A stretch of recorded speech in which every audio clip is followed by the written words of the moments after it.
Alors, on va se poser une question immense, vraiment. Qu'est-ce que c'est la vie à son niveau le plus fondamental? Quel est le strict minimum requis pour qu'on puisse dire ça c'est vivant? C'est sans doute l'une des questions les plus profondes de toute la biologie. Et c'est vrai, il suffit de jeter un œil autour de nous. La vie sur Terre est d'une diversité absolument folle. On a de tout, du hérisson à la tulipe, jusqu'aux organismes qu'on ne peut même pas voir à l'œil nu. Les formes, les tailles, les stratégies pour survivre, c'est juste ahurissant. Ok, super, tout ça est très différent. Mais alors, qu'est-ce qu'ils ont tous en commun, tous ces êtres vivants? C'est quoi le fil rouge qui les relie tous, vraiment, à la base de tout? Pour trouver la réponse, on va plonger ensemble dans ce qu'on pourrait appeler le code universel de la vie. Pensez-y un peu comme le système d'exploitation, le logiciel de base qui fait tourner absolument tout ce qui est vivant sur notre planète. Pour comprendre ce code, il faut remonter un peu dans le temps. Tout commence avec la théorie cellulaire. Dès le XVIIe siècle, des pionniers regardent dans leur microscope et observent ces fameuses cellules. Puis, au XIXe siècle, l'idée s'impose. Tout ce qui vit est fait de cellules. Et surtout, chaque cellule vient d'une autre cellule. C'est la brique de base, l'unité fondamentale du vivant. Et au cœur de chacune de ces briques de base, il se passe quelque chose de crucial.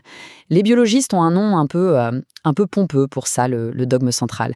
Mais en fait, c'est le programme qui tourne en permanence et qui explique comment l'infogénétique est utilisée pour construire et faire fonctionner un organisme. Et ce flux d'informations, il se fait en 3 grandes étapes. D'abord, la réplication. Là, on copie l'ADN à l'identique. Ensuite, la transcription. On prend un petit bout de l'ADN et on en fait un message temporaire, l'ARN. Et pour finir, la traduction. C'est là qu'on lit ce message pour construire une protéine. Alors, première étape, la réplication. C'est vraiment comme faire une photocopie du grand plan de la cellule. Il y a toute une machinerie moléculaire hyper complexe qui ouvre la fameuse double hélice d'ADN et qui, hop, en fait une copie parfaite. C'est une précision incroyable et bien sûr, c'est absolument vital. Deuxième étape, la transcription. J'aime bien l'analogie du livre de recettes. Imaginez que l'ADN, c'est l'énorme encyclopédie de cuisine. Eh bien, la transcription, c'est juste prendre une petite fiche et recopier une seule recette, celle dont on a besoin tout de suite. Une enzyme, l'ARN polymérase, fait ce travail de copie, créant un message court, l'ARN messager. Et on arrive à la dernière étape, la traduction. C'est le moment où tout se concrétise.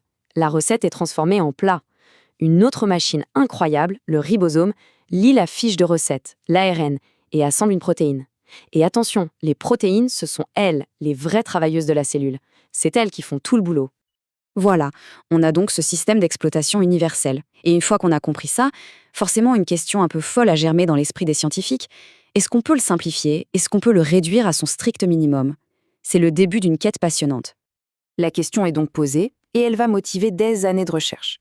Pour le dire simplement, si l'ADN est le logiciel, c'est quoi le nombre minimal de lignes de code pour que le programme vie se lance et fonctionne tout seul?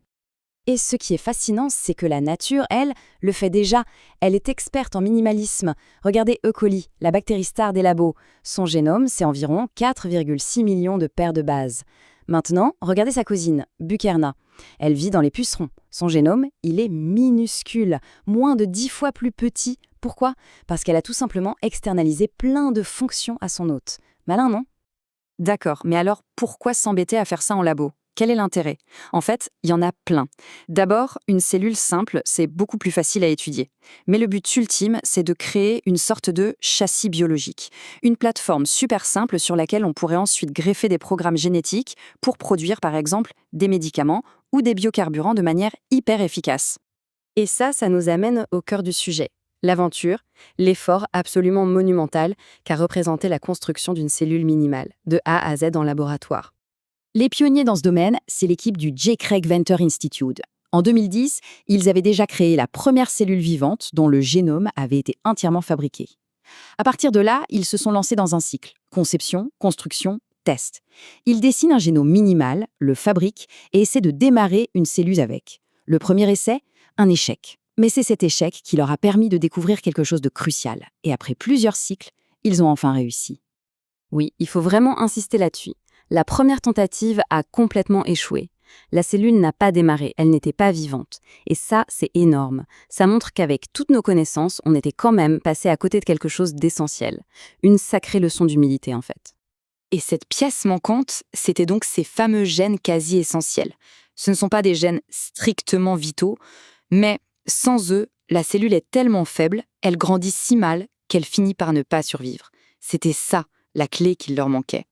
Armés de cette nouvelle compréhension, ils ont recommencé. Et cette fois, ça a marché. Victoire.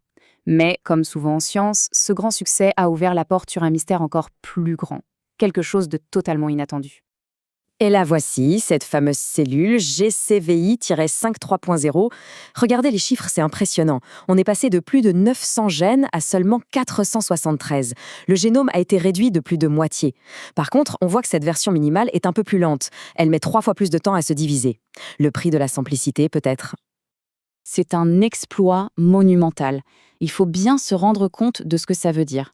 Son génome est officiellement plus petit que celui de n'importe quelle cellule vivante autonome connue dans la nature.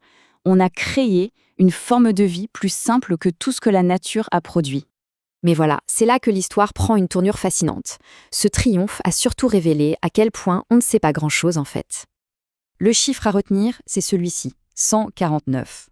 Sur les 473 gènes qui sont absolument essentiels pour que cette cellule vive, il y en a 149 dont on ignore totalement la fonction. C'est juste dingue, non ? Ça veut dire que près d'un tiers des gènes de la vie la plus simple qu'on puisse imaginer sont une boîte noire complète pour la science. Et ce graphique le montre bien. On voit les différentes catégories, l'expression des gènes, la membrane, le métabolisme, et puis il y a cette part énorme, 17% classée fonction inconnue. C'est la preuve visuelle que notre carte du territoire de la vie a encore d'immenses zones blanches. Ce qui nous laisse avec une question assez vertigineuse.